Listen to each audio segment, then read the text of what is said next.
G'day and welcome to Connect with Rexel. Connect with Rexel is a once-a-month meeting where customers are invited to join us online and hear from great presenters, whether they're our suppliers or others. And in this presentation, Richard Cooper, Advisory Director from KPMG, talks to us about identifying where in the business curve your business is at the moment, and most importantly, what steps you might need to take to get yourself through these difficult times. I think you'll enjoy Richard Cooper. Why I'm here this afternoon is to really share with you some of the things that you need to be keeping top of mind over the next weeks and months to help you in your business navigate through the uncertainty. And you know, I'm sharing this based on my observation and our team's observations, talking to our clients, talking to banks, and talking to other key people in different industry sectors. Okay, so look, if nothing else, the key objective for all of us over the next weeks and months is to manage our business curve. So what does that mean? So this illustration here shows cash flow, which is fundamental and is the lifeblood of every business.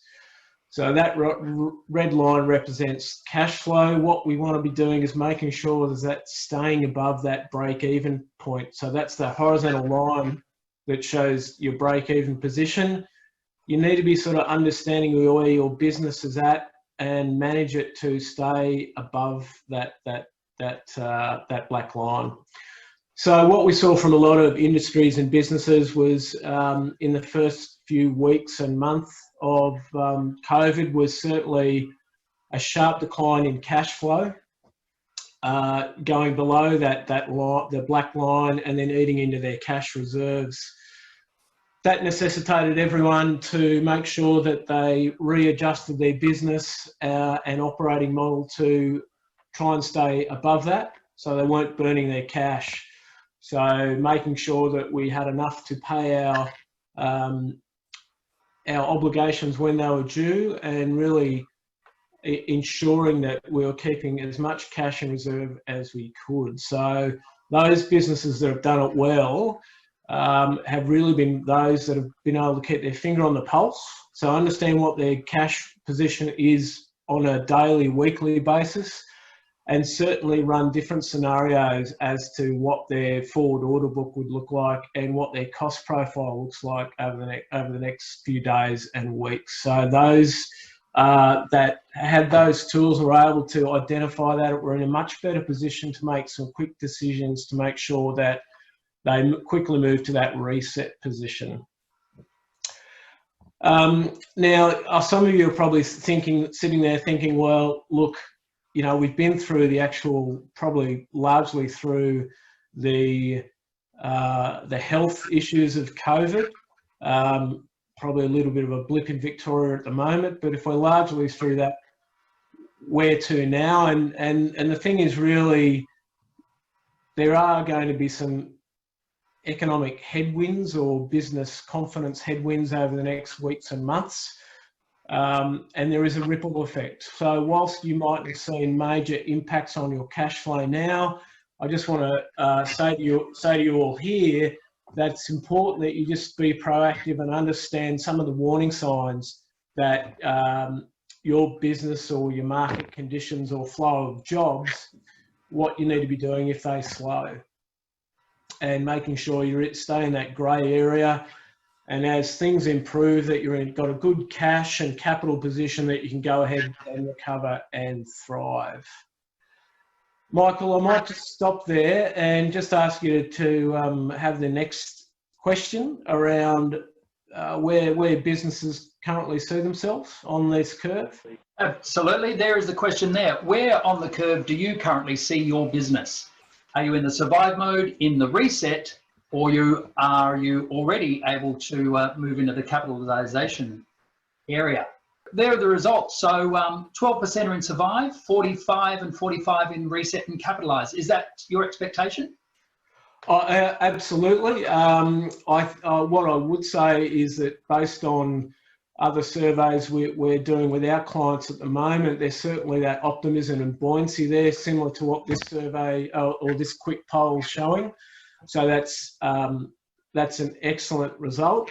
Yeah, but I think that over the last few weeks and even in the coming few weeks, that's going to fluctuate a little bit, given things coming out in the media.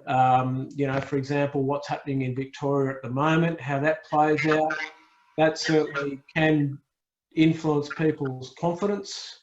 So it's important to have that buoyant outlook, be positive, but just read the tea leaves if you can, and make sure you're well positioned to make some adjustments to your business should you need.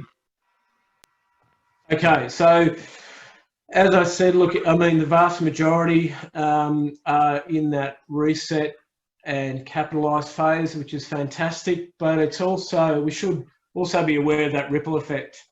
So there are a lot of things to play out in the economy.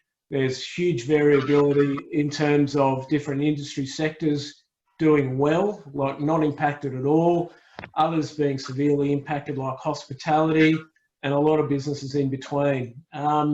So what I'd say is just make sure that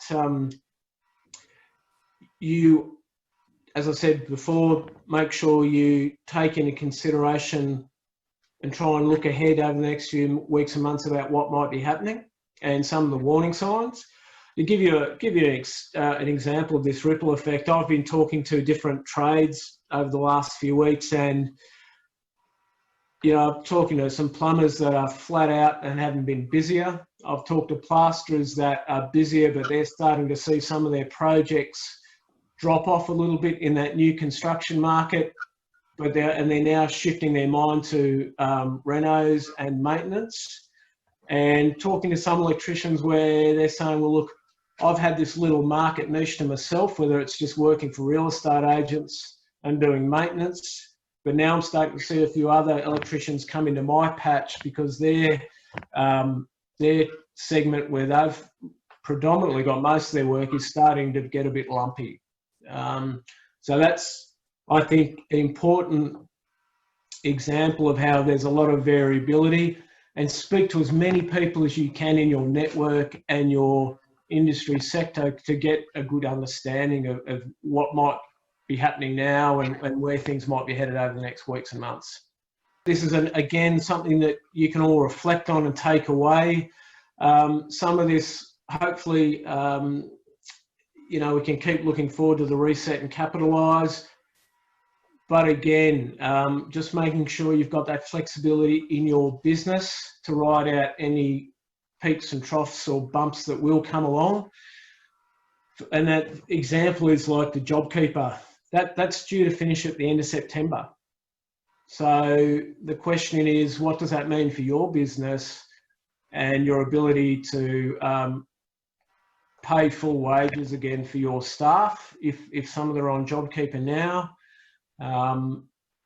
Also, more widely with other businesses, what does it mean for you? So if you've got large construction companies and projects, what's their sentiment post-September when JobKeeper finishes?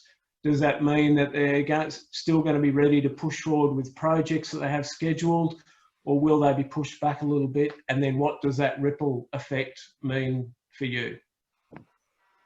The other thing to be aware of is around that same time, you'll also have some of the banks will be asking some businesses to start back onto their regular repayment schedule.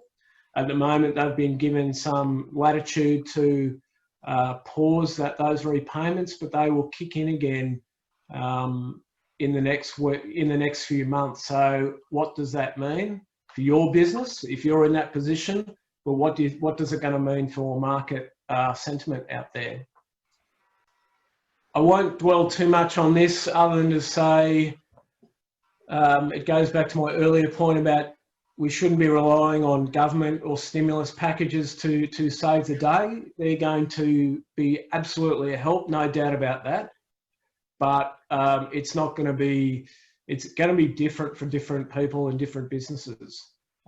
So it's not going to be the silver bullet, but it's certainly going to help. The best thing you can be doing is understanding what your position is and managing and making those decisions that you can influence. What can you do out in the market a little bit differently? Can you offer different incentives to bring in more business sooner? Can you offer incentives that are going to keep your pipeline longer with different projects or customers that you may have? So think about those levers that you can pull. Nothing's going to be perfect, as we've seen to date. 1 week we've suddenly got a V-shaped recovery. The next week it's a U-shaped recovery, and I heard someone from the NAB say it's going to be a W-shaped recovery. What that tells me is no one will know with any great certainty. However, it shouldn't stop you from making decisions. Plan out some scenarios, but the worst thing you do is to sit on your hands and not make some tough decisions should you need to.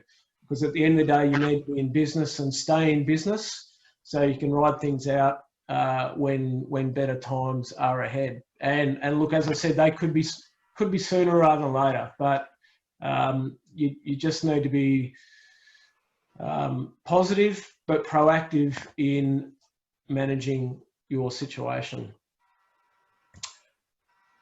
Communication is critical, and this is, I see this with a lot of my clients. I want to share this with you. It's tough being at the top, running your own small business. The weight of the world can be on your shoulders, but the best thing you can do is to share your thoughts with your family, with close people around you, to really take some of that burden from you. The worst thing to do is bottle it up. Be open in communication with your employees. Be open with what the next few weeks and months look like and how you're looking to respond. I've seen businesses where they felt like they couldn't share that with their employees, and that has a negative impact, because then your employees start to get very concerned when there's not communication around what might be happening. Now, the message mightn't be good. You might say, look, we're starting to slow up. Yes, that's not a great message, but it's an honest message. And in this time, I find that employees really value that honesty and openness about what the next weeks and months will hold. That sentiment message goes for your family and other key people around your business.